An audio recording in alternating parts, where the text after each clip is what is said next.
여러분 안녕하십니까? 저희 오늘은 머신 러닝에 대해서 이야기해 보겠습니다.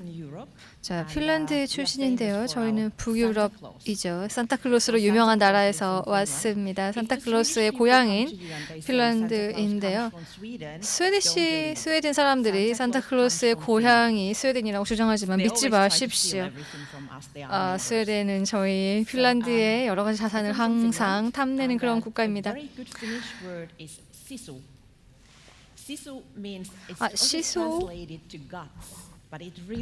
시소라는 것이 있는데 이것을 저희에 말하자면 굉장히 강력한 그러한 마음이라고 할 수 있습니다. 저희 핀란드 사람들은 굉장히 이렇게 심지가 굳습니다.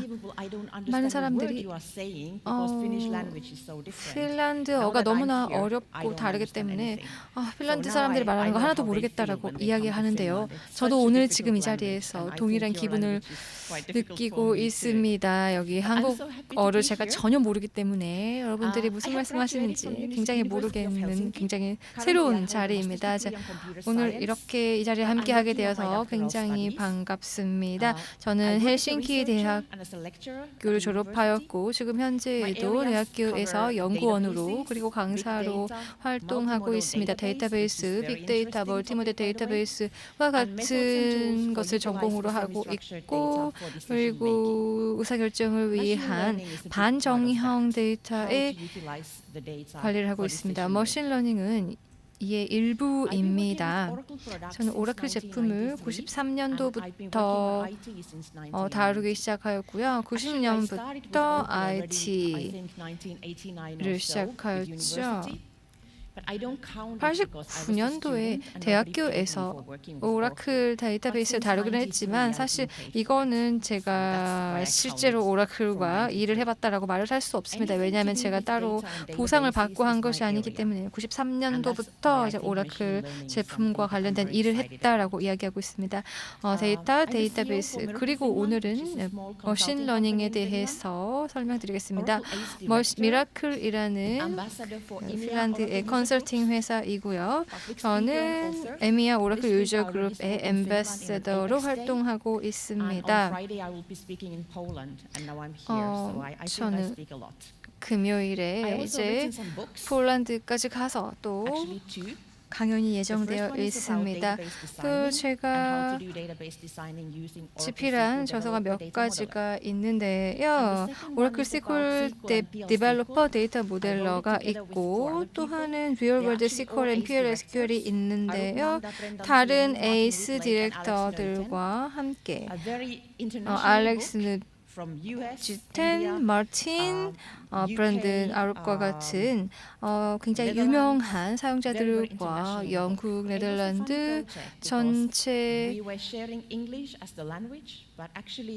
지역에서 전체 유럽 지역에서 굉장히 널리 사용되고 있습니다.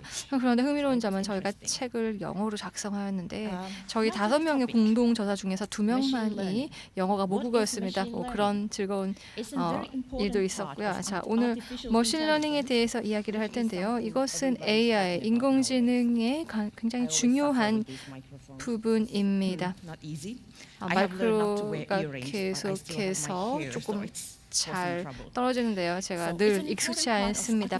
자, 좀 조정을 했고요. 자, ML, 머신러닝은 인공지능의 굉장히 중요한 부분입니다. 머신러닝은 컴퓨터가 경험에 기반하여서 학습을 할 수 있도록 하는 기술입니다. 우리 인간은 매일 경험을 통해서 새로운 것을 배우고 있습니다.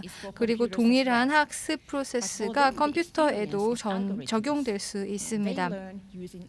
그런데 컴퓨터가 배우는 기반은 알고리즘입니다. 데이터를 기반으로 학습을 하고 이를 통해서 예측을 합니다. 여기에서 알고리즘이 사용되는 것입니다.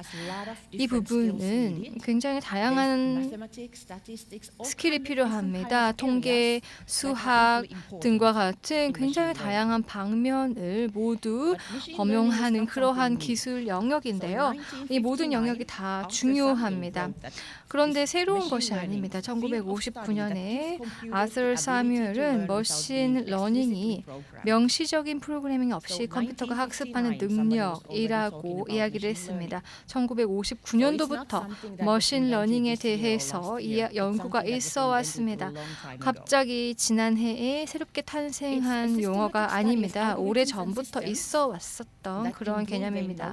또한 알고리즘과 시스템에 대한 체계적인 연구로서 이는 경험을 통해 지식과 성능을 향상시키는 것입니다. 자, 그런데 왜 머신러닝을 그리고 왜 지금 화두가 되고 있을까요? 현재의 기술의 발전이 비약적으로 이루어지고 있습니다. 1959년도에 머신러닝이라는 개념은 있었지만 기술이 오늘과 같은 수준에 도달하지 못했기 때문에 59년도에는 머신러닝을 적용할 수 없었습니다. 하지만 지금 우리가 가지고 있는 기술은 그 당시와 비교해 보았을 때 정말로 비견할 수 없을 수준으로 발전해 왔습니다. 또한 스토리지 솔루션의 가격이 굉장히 내려갔죠. 그래서 굉장히 방대한 데이터를 저장할 수 있었습니다. 예전에 스토리지가 비쌌을 때에는 무엇을 저장할 것인지를 굉장히 신중하게 고민해야만 했지만 이제는 좀 더 편하게 저장을 할 수 있게 되었지요. 그리고 머신러닝에 필요로 하는 그러한 환경이 굉장히 많아졌습니다. 이렇게 니즈가 발현된 것입니다. 이 니즈라는 것은 우리의 삶은 굉장히 바쁜데요. 우리의 생활 굉장히 빠르게 변화하고 있습니다. 그렇지만 우리 인간이 이 빠르게 변화하는 생활에 계속해서 사로잡을 수 없기 때문에 컴퓨터가 필요한 것입니다. 인간의 뇌 그리고 컴퓨터를 활용해서 우리가 훨씬 더 생산적이 될 수 있습니다. 그래서 이 환경에서 모든 것들이 빠르게 진행이 되어야 하고 우리는 컴퓨터의 도움을 필요로 한다고 할 수 있습니다. 그리고 인공지능 우리가 계속해서 이야기하는 영역인데요. 머신러닝의 사용은 빅데이터에서 기원합니다. 자, 그렇다면 빅데이터란 무엇일까요? 자, 사실 빅데이터라는 그 이름 자체가 잘못 명명됐다고 생각합니다. 데이터의 사이즈가 빅, 스몰, 미디움을 규정할 수는 없습니다. 데이터의 사이즈가 중요한 것이 아닙니다. 빅데이터를 지금 우리가 빅데이터라고 지칭하는 것에 명명한 것이 큰 실수인데 빅데이터의 성격 중 하나는 이 빅데이터가 가지고 있는 그러한 역량입니다. 기능입니다. 이 빅데이터라고 하는 의미는 전통적인 툴로 전통적인 프로세싱을 할 수 없고 그것이 데이터의 복잡성이라든지 다른 요인 때문에 전통적인 방법으로 처리가 불가능한 데이터가 빅데이터입니다. 예를 들면 어떠한 이유로 인하여 우리가 열어볼 수 없는 첨부 파일이 있는 이메일이 있고요. 아니면 사진 편집을 할 수 없습니다. 어떠한 한계가 있기 때문입니다. 그래서 이런 식으로 우리가 할 수 없는 영역이 있는데 이것이 빅데이터의 기준 중에 하나입니다. 빅데이터에 대해서 이야기할 때 세 가지 V가 중요한데요. 첫 번째 볼륨은 데이터의 크기입니다. 두 번째 velocity는 속도입니다. 변화의 속도를 말합니다. 그리고 이 데이터를 분석할 때 스트리밍 데이터를 분석하죠. 그렇기 때문에 데이터가 굉장히 빠릅니다. 그리고 다양성인데요. 이것은 다양한 데이터 소스가 가지고 있다는 것, 다양한 유형의 데이터, 정형, 반정형, 비정형 데이터입니다. 기존에 저희가 익숙한 관계형 데이터뿐만이 아니라 굉장히 다양한 유형의 데이터가 있습니다. 그리고 이것은 제가 이야기했던 것과 같은 여러 가지 측면과 관련이 있는 부분입니다. 그래서 이렇게 세 가지 V가 빅데이터에 대해서 주로 논의되는데요. 그 외에도 다른 것들이 있습니다. Veracity는 정확성인데요. 우리의 운영 데이터베이스에서 이 데이터가 고객 속성이다. 이것이 인보이스 데이터이다. 라는 것들을 알 수 있지요. 하지만 우리가 확실하게 이것이 신뢰할 수 있는지 모르는 그런 데이터가 있습니다. 그래서 데이터가 팩트라고 믿지 않고 약간의 의심을 해보아야 합니다. 우리는 데이터가 정확한지 확신할 수 없습니다. 이 데이터가 뭔가 유해한 데이터일 수도 있지요. 그것이 데이터의 veracity입니다. 두 번째 viability는 실행 가능성인데요. 이거는 데이터의 여러 가지 변수가 얼마나 실행이 가능한가를 가정하는 것입니다. 세 번째로 value, 가치가 있고 뭐 어떤 데이터는 다른 데이터보다 더 가치가 있겠죠. 그리고 다음은 가변성, variability인데요. 우리가 문장 안에서 단어를 보시면요. 어떤 문장에서 쓰이는지에 대해서 따라서 이 단어가 가지는 의미가 달라집니다. 그래서 데이터의 의미 역시 가변성입니다. 그리고 마지막 V는 Visualization, 가시성인데요. 머신러닝을 위해서 우리는 이 데이터를 가시적인 방식으로 볼 수 있어야 합니다. 우리가 눈으로 이 데이터를 접하기 때문에 데이터의 시각화가 중요하죠. 텍스트로만 보는 것 그리고 이것을 하나의 그림으로 보는 것이 굉장히 차이가 큽니다. 그래서 시각화가 굉장히 중요한 요소입니다. 자, 그 외에도 빅데이터가 가지고 있는 여러 가지 과제가 있는데 데이터의 볼륨이 계속해서 올라가고 있습니다. 그리고 데이터의 모델과 포맷도 굉장히 다양하다는 점, 데이터의 다양성이죠. 그리고 데이터 탐색이 진행하는 경우에 계속해서 로딩이 된다는 것, 즉 데이터의 속도, 그리고 모든 데이터가 신뢰할 수 있을 수는 없다. 이것이 데이터의 신뢰성, 그리고 우리가 무엇을 원하는지 잘 모른다는 거죠. 데이터의 가치, 데이터의 실행 가능성, 데이터의 변수를 알 수 없습니다. 대부분의 사용자들이 비기술 사용자입니다. 그리고 기술 사용자뿐만 아니라 언론인, 정치인, 투자자와 같은 과학적, 비기술적 인력들이 이 데이터를 이제 갖고 이를 활용하고자 합니다. 프로그래밍도 모르고 SQL 쿼리를 작성하는 법도 모르지만 데이터를 읽을 줄은 알아야 하는 사람들입니다. 그래서 이들을 위해서 시각화가 중요합니다. 그런데 가장 어려운 점은 이 모든 것이 굉장히 빠르고 효율적인 방식으로 그리고 최대한 머신을 통해서 이루어져야 한다는 것이죠. 이것이 빅데이터가 가지고 있는 어려움들입니다. 그래서 머신이 할 수 있는 일은 머신이 해야 한다라고 할 수 있겠습니다. 자, 머신러닝 언제 사용해야 할까요? 자, 뭐 바보 같은 소리일 수도 있겠지만요. 데이터를 가지고 있을 때 사용할 수 있습니다. 이것은 매우 중요합니다. 머신러닝은 데이터가 없으면 아무것도 아니라고 할 수 있습니다. 데이터가 있어야 하고 이 데이터가 정말로 괜찮은 데이터여야 합니다. 그 데이터를 통해서 학습을 할 수 있죠. 데이터가 핵심입니다. 좋은 데이터가 없다면 머신러닝은 아무런 의미가 없을 것입니다.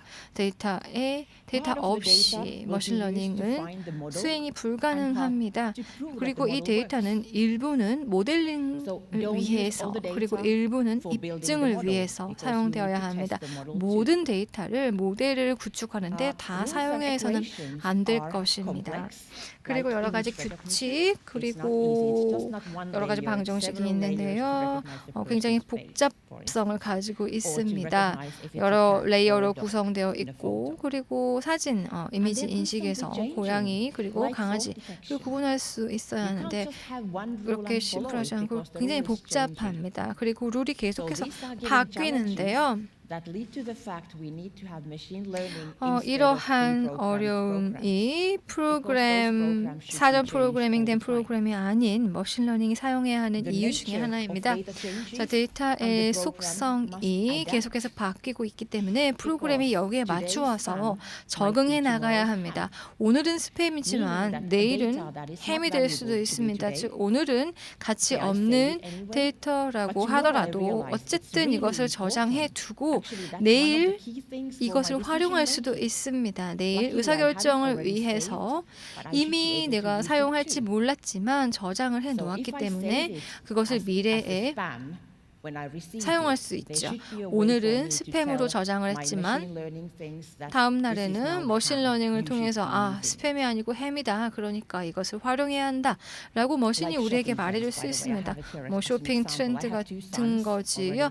제가 아들이 둘이 있는데요. 둘째 아들은 제가 이렇게 출장할 때마다 원하는 선물 리스트를 저에게 줍니다. 제가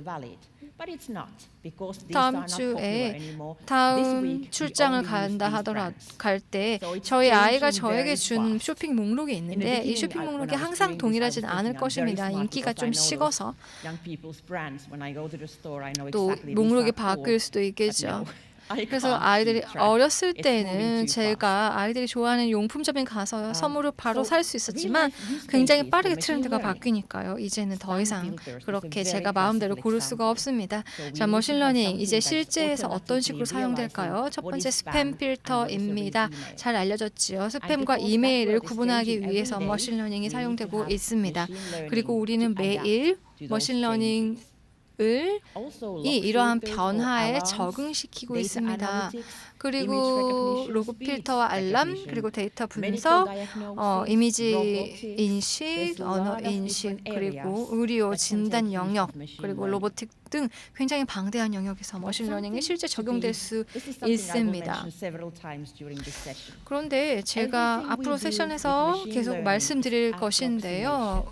머신러닝에서 저희가 가지고 오는 답은 항상 근사치에 불과합니다.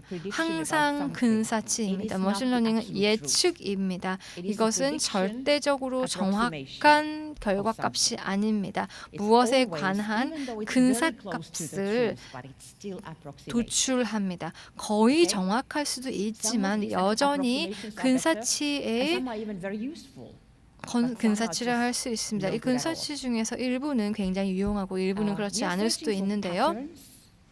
그런 특성을 가지고 있고요. 자, 패턴과 동향을 항상 찾고 있습니다. 근사치가 정확도가 얼마나 되는지를 파악하는 것이 예측의 정확도인데 이 예측 정확도가 높을수록 이 알고리즘의 새로운 데이터에서도 적용이 될 가능성이 높아집니다.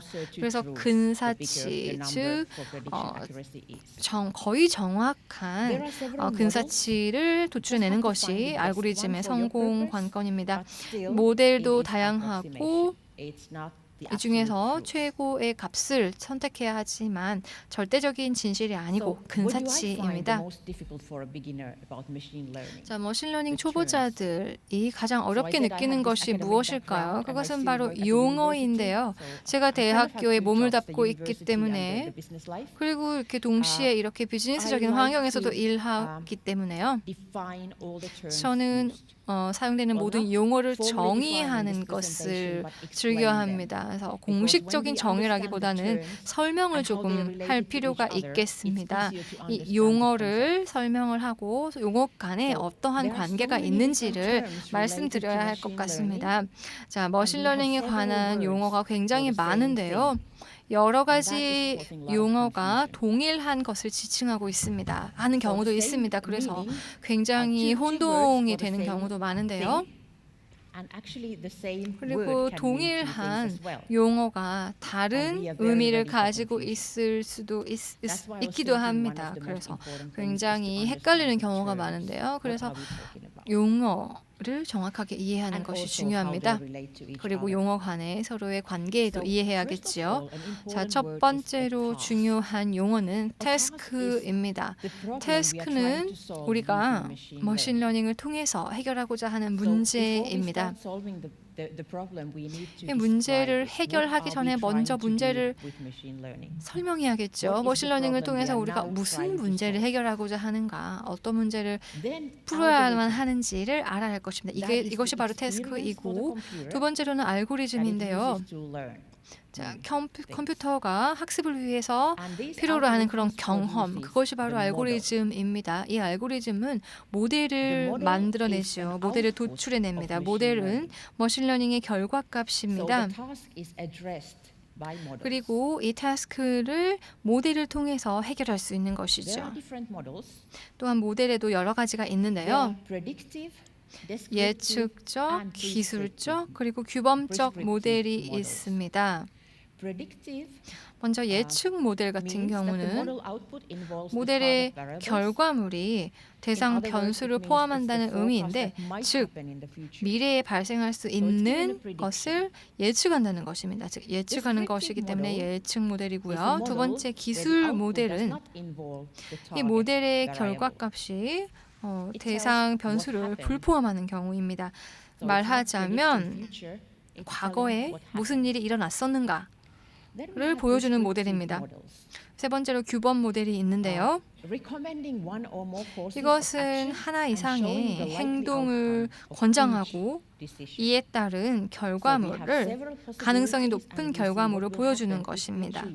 그래서 여러 가지의 가능성이 있고 이 중에서 선택을 할 수 있는 것이죠. 그렇기 때문에 예측 모델의 행동이 가능한 데이터 그리고 피드백 시스템까지 이 세 가지가 결합되어서 결과값을 추적할 수 있는 그런 모델입니다. 이렇게 세 가지의 서로 상이한 머신러닝의 모델이 있습니다. 니즈에 따라서 우리가 원하는 것이 무엇인가에 따라서 모델이 달라집니다.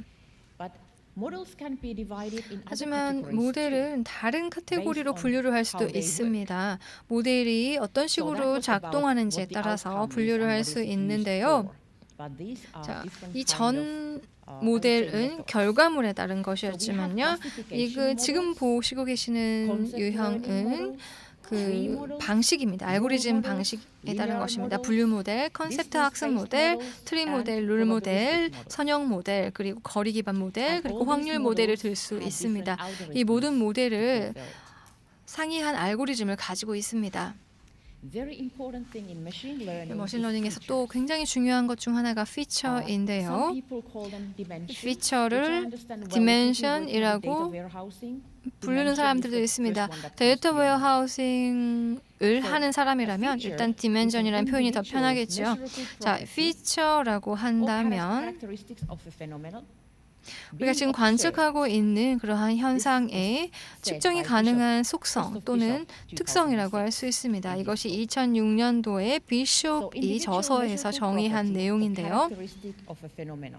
이것은 한 현상의 개별적인 속성과 특성입니다. 그리고 피처 엔지니어링이라고도 부르는 그 피처 도출이라는 또는 피처 추출이라고도 할 수 있는데요. 이 세 가지는 모두 같은 의미를 가지고 있습니다. 이것은 머신러닝의 가장 중요한 부분이지요. 그래서 내 모델을 만들기 위해서 가치를 지니는 피처가 무엇인지를 인식하는 것, 이해하는 것이 가장 중요합니다. 그래서 피처 러닝은 데이터를 정보로 바꾸어 주어서 머신러닝 알고리즘이 이것을 사용할 수 있습니다. 그 다음은 메소드 또는 기술인데요. 여기에는 두 가지의 메소드가 있습니다. 첫 번째는 비지도학습, 두 번째는 지도학습입니다. 비지도학습이라고 한다면 컴퓨터가 자체적으로 우리 인간의 도움 없이 진행하는 것이고요. 지도학습은 우리 인간이 컴퓨터를 돕는 경우입니다. 지원하는 경우입니다.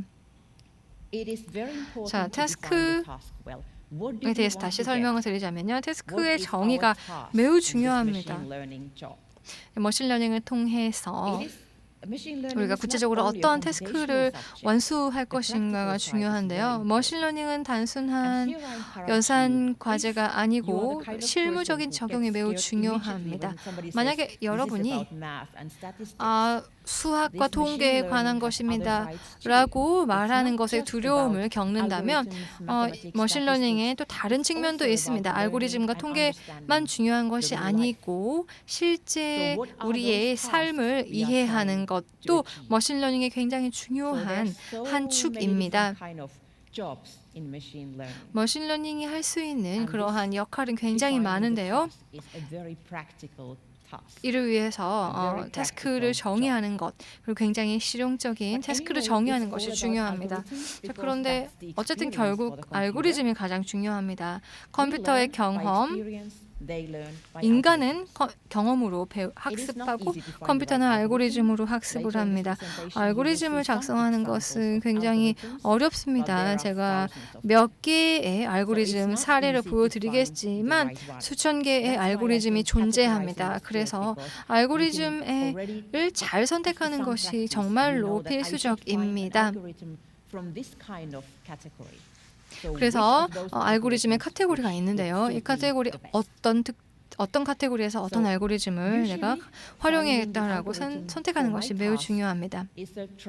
자, 나의 그 태스크에 대해서 알고리즘을 선택하는 것은 시행착오가 있는 그런 과정입니다. 하나의 알고리즘을 먼저 적용을 해보고 이것이 그다지 좋지 않구나 그러면 두 번째 알고리즘으로 가고 세 번째 알고리즘으로 가고 이런 식으로 해서 계속해서 알고리즘을 발전시켜 나가는 것이지요. 이것이 그렇기 때문에 알고리즘을 선택하는 과정은 선택과 실수하는 시행착오의 과정입니다. 자, 어떤 알고리즘을 선택해야 할까요? 데이터의 유형과 크기, 어떠한 통찰을 얻고자 하는가, 그리고 이 통찰이 어떻게 활용될 것인가 등과 같은 굉장히 많은 요소에 의해서 알고리즘이 결정됩니다. 머신러닝을 시작한다면 정말로 많은 것들을 배워야 하는데요. 이를 위해서 실험을 굉장히 많이 해야 합니다. 하지만 우리는 굉장히 빠르게 배울 수가 있죠.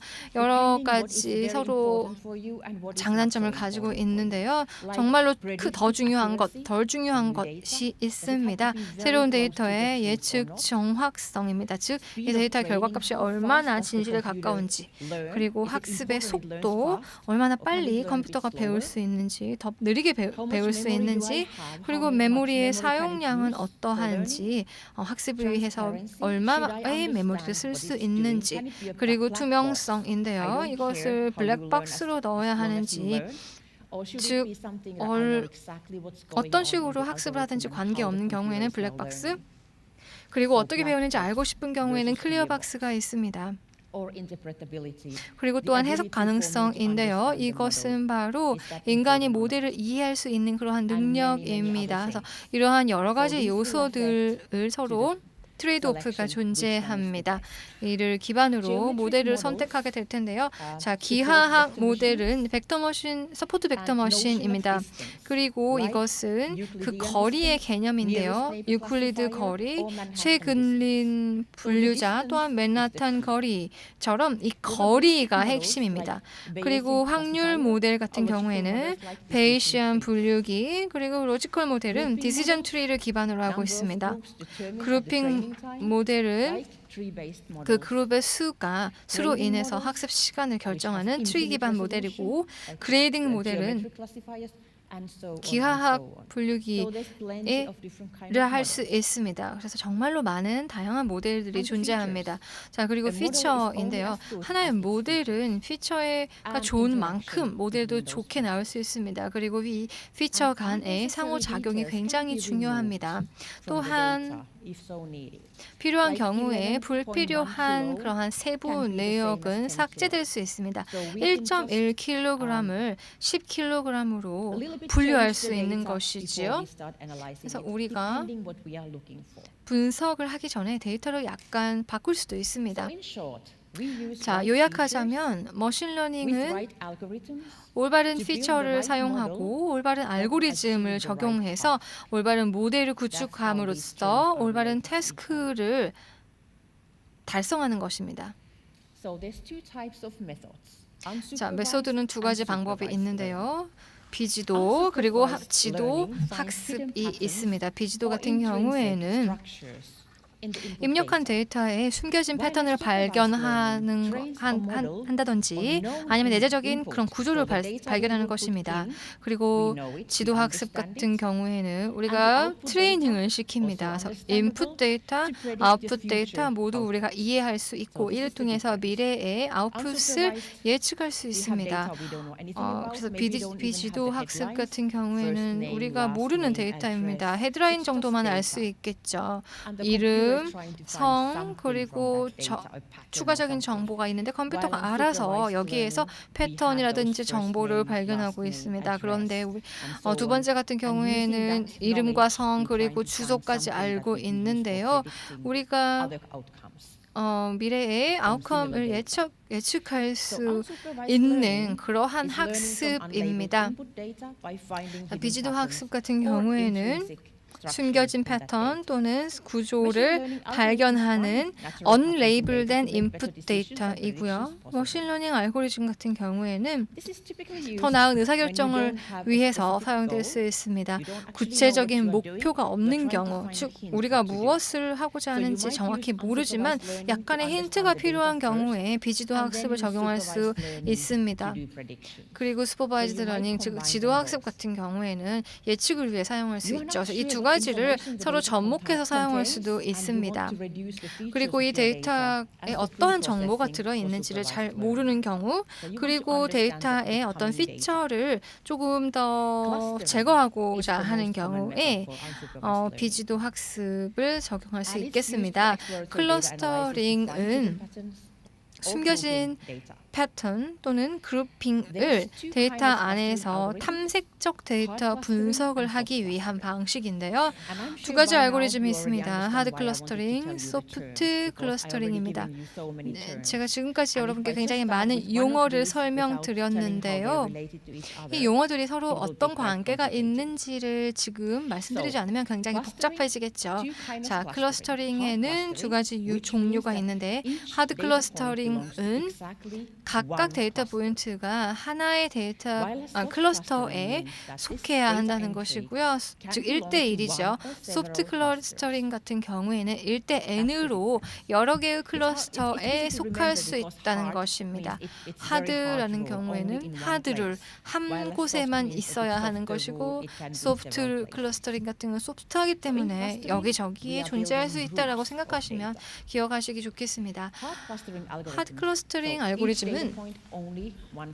그 경우에 각각의 데이터 포인트는 하나의 클러스터에만 들어있는데요. 자, K 평균 알고리즘이 있습니다. 로이드 알고리즘이라고 하고 제가 알고리즘을 다 설명드릴 수는 없습니다. 자, 이 슬라이드에 굉장히 다양한 알고리즘 종류에 대해서 제가 설명을 했기 때문에 관심이 있으신 분은 더욱더 보시면 되겠습니다. K-means 같은 경우에는 K개의 그런 클러스터로 데이터를 분류하는 것입니다. 여기에는 센트로이드가 핵심입니다. 즉 평균값이 핵심입니다. 그래서 데이터를 이쪽 왼쪽 또는 오른쪽 어디에 놓을 것인가가 중요하고요. 센트로이드는 이 두 가지의 어떤 관측을 할 수 있는 방식입니다. 그래서 데이터가 들어오면 이 데이터를 이 옵저베이션의 평균 값으로 클러스터링을 하는 것이라고 할 수 있겠습니다. 굉장히 계략적인 설명이고요. 클러스터의 수가 알고 있을 때, 즉 K개의 클러스터가 있을 경우에 사용하고 있겠죠. 그리고 대용량 데이터를 굉장히 빠르게 클러스터링할 때 활용될 수 있습니다. 그런데 K-매노이드, K-중간점이라고 할 수 있는데요. K-민스와 굉장히 유사하지만 클러스터의 중간점이 데이터 포인트와 일치해야 합니다. 데이터 엔트리가 중간점이 되어야 합니다. 클러스터의 수를 알고 있는 경우에 사용하고 또한 카테고리 데이터를 빠르게 클러스터링 할 때 사용할 수 있습니다. 계층 클러스터링이 있는데요. 그것은 미리 얼마나 많은 클러스터를 필요로 하는지 모를 때 적용될 수 있습니다. 그리고 비주얼라이제이션을 필요로 할 때에도 계층 클러스터링을 할 수 있습니다. 자, 소프트 클러스터링 같은 경우에는 여러 개의 클러스터로 연결되는 경우라고 말씀드렸는데요. ForGC means 같은 경우에는 K-min과 유사하지만 클러스터가 오버랩이 될 수 있습니다. 중복이 될 수 있습니다. 이것은 전형적인 패턴 인식을 위한 것입니다. 가우시안 혼합 모델 같은 경우에는 데이터가 서로 다른 그런 다변수에서 발생하는 분할 기반 클러스터링입니다. 자, 핀란드에서 집의 가격이 $10억 달러라고 한다면 이것은 거짓이겠죠. 헬싱키의 특정 지역에서의 주택 가격은 어느 정도, 그리고 북부 지역에서는 어느 정도라고 하는 것이죠. 즉 위치에 따라서 주택 가격에 예측하는 것이 결과값이 달라질 수밖에 없습니다. 서로 내부적으로 상관관계가 있습니다. 자, 그리고 지도 학습으로 들어가 보고자 합니다. 이미 알려진 라벨링된 데이터로부터 학습을 하는 것입니다. 그리고 알려진 인풋, 아웃풋 데이터로 갖고 모델을 학습을 시켜서 미래 아웃풋을 예측하는 것이라고 할 수 있겠습니다. 우선 학습을 시키죠. 데이터를 로드하고 데이터를 전처리를 합니다. 그리고 모든 그런 저대 데이터를 제거하고 추가하는 데이터도 있을 것이고 어쨌든가 데이터를 전처리를 해서 양질의 데이터를 활용합니다. 그리고 메소드와 알고리즘을 활용해서 학습을 합니다. 그리고 모델을 생성합니다. 그리고 최고의 모델 그리고 충분히 좋은 모델을 찾을 때까지 이 작업을 반복을 합니다. 그리고 저희는 예측을 해야 할 것입니다. 새로운 데이터를 갖고 이 데이터를 전처리하고 모델을 활용하고 예측값을 얻어냅니다. 이것에 만족을 한다면 여러분 애플리케이션에 모델을 통합시킬 수 있겠습니다. 지도 학습은 두 가지 방법으로 예측 모델을 할 수 있습니다. 분류와 회귀가 그 두 개가 되겠습니다. 분류 모델은 데이터를 범주 항목에 분류시키기 위해서 학습이 되었습니다. 예를 들어서 이메일은 제로된 이메일이고 이건 스팸이고 이 종양의 크기는 스몰, 미디엄, 라지 그리고 이 종양 악성이고 양성이고 이 사람은 신용이 좋기 때문에 신용카드를 발급할 수 있고 이 사람은 신용이 나쁘기 때문에 발급받을 수 없다. 이런 것을 결정할 수 있는 것입니다. 여러 다른 항목에 분류를 하는 것이라고 보면 되겠습니다. 일단 의학 영상이라든가 음성인식, 신용평가 같은 것이 이러한 분류의 예가 되겠습니다. 그래서 데이터를 태그할 수 있거나 항목화할 수 있다면 그리고 데이터를 어떤 특정 그룹이나 클래스에 분류할 수 있다면 클래시피케이션 분류가 좋은 방법이 될 수 있습니다. 그리고 이것이 이분법적으로 아니면 다계층적으로 될 경우에 여러 가지 그 클래스의 수를 정의할 수 있습니다. 이 분류에는 또 여러 알고리즘이 있습니다만 몇 가지만 살펴보도록 하겠습니다.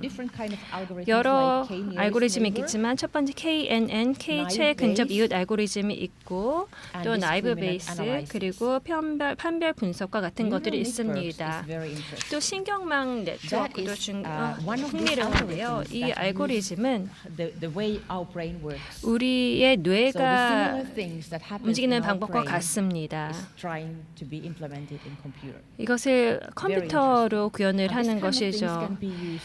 이러한 것들은 매우 복잡한 것을 사용합니다. 음성 인식이라던가 얼굴 인식, 이미지 영상과 같은 것을 활용하는 데 사용될 수 있습니다. 다음은 의사결정 나무가 있는데요. 나무형 구조를 갖고 있습니다. 선택을 하는 길에 따라 다음 가지로 나가는 겁니다. 좋은 그런 방법이 될 수 있는데요.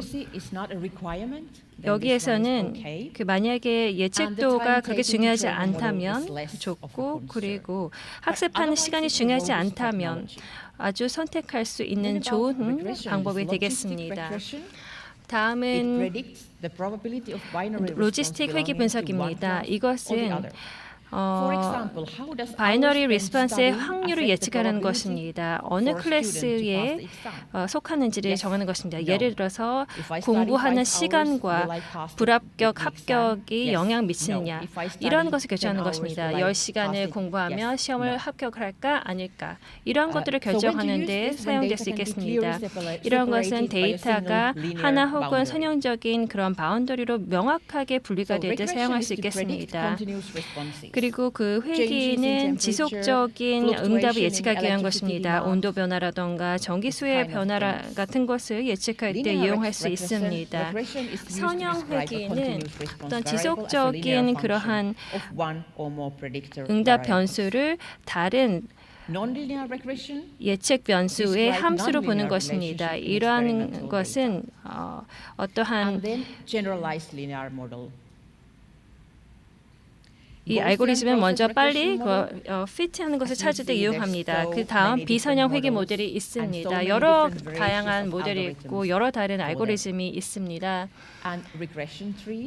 리그레션 트리 같은 것들이 있습니다. 그 나무 구조가 많은데요. 우리가 이해하기 쉽기 때문에 여기저기에서 사용이 되고 있습니다. 이런 의사결정 나무는 여러 그런 알고리즘에서 활용이 되고 있습니다. 이러한 알고리즘을 또 개선해야 할 때도 있는데요. 그 이유는 여러 가지가 있을 수 있습니다.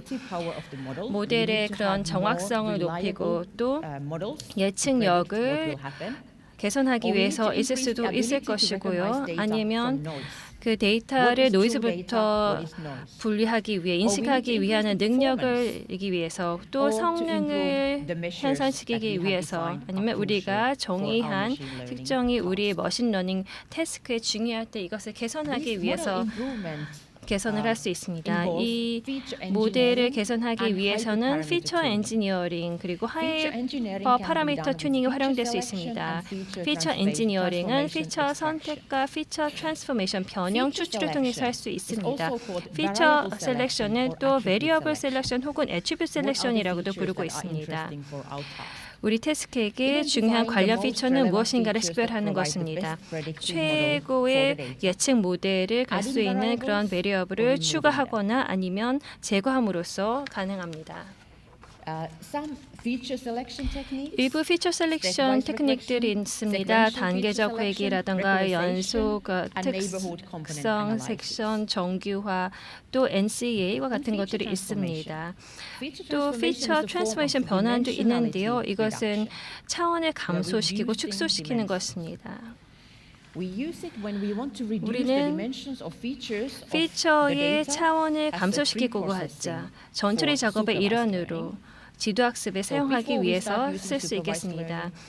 지도학습하기 전에 저희는 이런 속성의 수를 줄였었습니다. 아니면 데이터셋이 커지면 그 속성의 수 혹은 그런 차원을 줄여야 할 때가 있습니다. 데이터량이 너무 많기 때문이죠. 피처 변환을 위해서 적어도 3개의 테크닉이 쓸 수 있는데 우선 첫 번째는 PC, 주성분 분석, 요인 분석, 그리고 비음수 행렬 인수 분해 같은 것이 있겠습니다. PCA는 상관관계가 있을 가능성이 높은 그러한 변수들을 더 작은 밸류로 바꾸는 것입니다. 이 첫 번째 가장 큰 중요 성분들은 가장 큰 분산을 차지하고 그 두 번째가 그 다음 분산을 차지하게 됩니다. 요인 분석과 같은 경우에서는 베리어블 사이에서의 기저의 그 상관관계를 식별을 하는 것입니다. 그리고 이것을 이용해서 여러 변수들로 측정된 자료를 보다 적은 수의 요인으로 축소시키고 내지 않는 구조를 발견하는 것입니다. NNMF, 비음수 행렬 인수 분해라고도 불리는 NMF는 여러분께 이렇게 이름을 다 알려드리는 이유는 관련된 그런 정보들이 많기 때문에 찾아보시기 쉽게 설명해 드리는 것입니다. 이것을 사용하는 것은 어떠한 물리적인 양과 같이 비음수적 양을 반드시 알아야 할 때 사용이 되고 있습니다. 하이퍼 파라미터 튜닝이라는 것이 또 있습니다. 이것은 하이퍼 파라미터 최적화라고도 부르고 있는데요. 이것은 어떤 학습 알고리즘을 위해서 최적화된 하이퍼 파라미터 셋을 선택하기 위한 것입니다. 하이퍼 파라미터라는 것은 어떤 학습 시작 이전에 값이 설정된 그 매개 변수라고 할 수 있습니다. 그리고 다른 변수들은 그 학습을 통해서 추출이 되지만 이것은 학습 이전에 설정이 됩니다. 하이퍼미터는 모델이 어떻게 데이터에 핏하는지를 또한 제어를 합니다. 튜닝은 또 반복적인 프로세스라고 할 수 있습니다. 여러분의 선의 그런 추측을 기반으로 한 파라미터 쌍이라고 할 수 있겠습니다. 그리고 가장 좋은 모델을 만들어내기 위해서 가장 좋은 그런 값을 찾기 위한 것을 목적으로 하고 있습니다. 일부 또 예를 좀 들어드리도록 하겠습니다. 이 밑에 있습니다. 그러면 언제 튜닝을 해야 할까요? 여러분이 달성하고자 하는 것이 무엇이냐에 따라 달라질 수 있습니다. 어떤 모델이 가장 최선의 모델인가, 그리고 어떤 학습 알고리즘이 데이터에 가장 좋은 모델을 주는가, 이러한 질문들에 대한 답을 얻기 위해서 튜닝을 하게 됩니다. 여러분이 측정할 수 있는 것들이 많습니다. TP, FP, TN, FN 이런 여러 가지의 수를 또 결정할 수 있고, 우리의 질문에 대한 어떤 실험의 목적이 무엇이냐, 우리가 무엇을 달성하고자 하느냐에 따라서 달라집니다. 그리고 어떻게 우리의 그런 결과를 해석을 하느냐, 우리가 무엇을 측정하느냐에 따라 달라질 수 있습니다. 어떤 모델 정확성을 테스팅하기 위해서는 교차 검증을 활용할 수 있는데요. 데이터가 들어오고 예를 들어서 10부분으로 나눴다고 생각해 보십니다. 9개는 모델을 구축하고 하나는 테스트하기 위해서 사용하고, 그리고 이제 다시 순서를 바꿔서 9개로 모델을 구축하고 다른 1개로 테스트를 하는 것입니다. 시간이 없어서 지금 속도를 내고 있는데요. 지금 학습, 머신러닝에 대해서는 배울 게 많습니다. 그럼 다음은 또 무엇을 학습해야 할까요? 학습할 수 있는 방법이 머신러닝 분야에 다양합니다. 딥러닝은 분명히 들어보셨을 겁니다. 더욱더 복잡한 인식과 같은 것들이 있습니다. 하지만 그 외에도 여러 가지의 학습이 있습니다. 데이터 마이닝은 머신러닝을 많이 활용을 하고 있습니다. 이것을 활용해 보고 싶다면 오라클 SQL 디벨로퍼는 무료 툴로서 데이터 마이너와 같은 애던을 갖고 있습니다. 스타트할 수 있는 그런 지침이 나와 있습니다. 여러분의 모델을 만들고 원하신다면 테스트까지 할 수 있습니다. 머신러닝이 여러분에게 생소한 분야라면 이렇게 시작을 하셔도 좋습니다. 저희의 책도 챕터 10에서 이것을 다루고 있습니다. 그리고 벤던 티누도 데이터 마이너에 대한 또 다른 책을 집필하였습니다. 또 오라클 R 엔터프라이즈도 활용이 될 수 있습니다. 오라클 어드밴스 어널리틱 옵션의 한 구성 요소이고 유상 옵션입니다. 또 저희의 책에서 또 커버하고 있고요. 또 관련 다른 도서도 있습니다. Predictive Queries in Oracle 12c도 이것을 다루고 있습니다. 여러분이 사용하는 프로그램 언어는 머신러닝에 대한 그러한 라이브러리를 갖고 있기 때문에 여러분의 언어를 갖고 어떠한 라이브러리가 머신 랭귀지를 제공하고 있는지를 갖고 이것부터 시작하셔도 되겠습니다. 여러분의 배경과 여러분의 목적에 따라서 머신러닝을 시작할 수 있는 방법은 다양합니다. 머신러닝은 미래이고 지금 여기에 현실로 벌어지고 있습니다. AI와 머신 러닝이 우리의 미래라고 할 수 있고 모두가 학습을 해야 합니다. 배워야 한다고 생각을 합니다. 기술적으로 이제 활용할 수 있기 때문에 더 오늘날이라고 할 수 있겠습니다. 머신 러닝의 유스 케이스를 여기저기서 찾아볼 수 있습니다. 또한 이것은 근사치라고 말씀을 드렸습니다. 비지도학습, 지도학습, 예측, 학습, 모델을 어떻게 개선하는가 이것을 아는 것이 중요하고 또 측정하는 것 또한 중요합니다. 무엇을 측정하고 어떻게 측정하고 어떻게 해석하는지 배울 것이 정말 많죠. 이 분야에서는 단 한 사람만이 필요한 것이 아니라 다양한 스킬셋을 갖고 있는 인재를 필요하고 있습니다. 제 컨택 정보입니다. 이메일이고요. 트위터 열심히 활동하고 있고 제 블로그도 있습니다. 데이터 모델과 데이터베이스 디자이닝에 대해서 블로그를 하고 있습니다. 지금 하는 것이 너무 많기 때문에 지금 일단 어쨌든 제 블로그나 데이터베이스 디자이닝을 하고 있습니다. 혹시 질문 있으시면 제가 계속 머무를 예정이기 때문에 해주시기 바랍니다. 감사합니다.